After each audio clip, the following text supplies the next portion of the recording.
In the words of Stan Lee, hi heroes.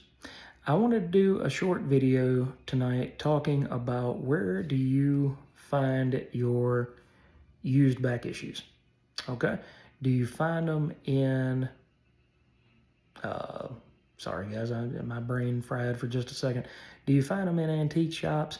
Do you find them in, do you find them on eBay? Where do you find your books that you add to your collection? I find mine on eBay. A lot of times I find mine on eBay and they're decent. I just don't like paying shipping. So that's why I like dealing with my local shops around town, because even though you might pay an extra $1 or two, you're not going to pay $6 and $7 and $8, to get a book shipped to you, because it's going to be right there and you can put it in your hand and walk out with it. Something to think about though depends on how far you have to travel. If you have to travel very far, that $1 or $2 extra that you pay for that book, and then another $5 to $10 to $15 for gas and travel expenses and wear and tear on your vehicle. Something to think about, folks. Something to think about. But I have, on occasion, if it's a single book and it's about $7 and it still takes, a week or so to get here, then I'm sorry, but I'm not going to give them 5 stars on the shipping. I'm just not, because that's too little effort and too much money for the convenience factor. Anyway, like I said, do you guys go shopping at estate sales, yard sales, antique stores, simply eBay? Do you look at abebooks.com or thriftbooks.com? I found a lot of cool stuff on both of those sites. It's just, there's so many ways that we can get our books. We don't have to just do Kindle. We don't have to just do our LCSs. We can go out there and find all of these old books that we've never read.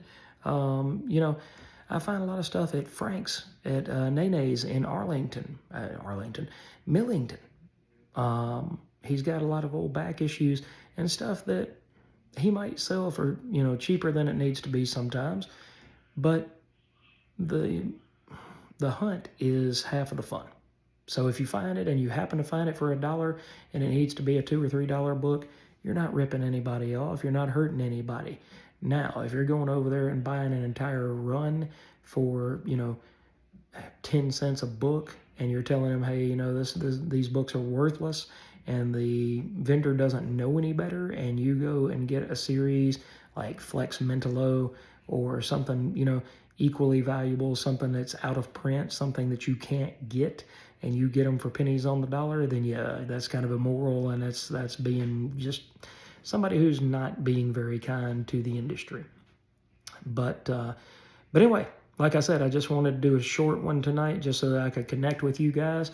So let me know in the comments, where do you get your books? Where does your reading fix come from? Is it mainly just on Wednesdays at the local comic shop, or is it everywhere else?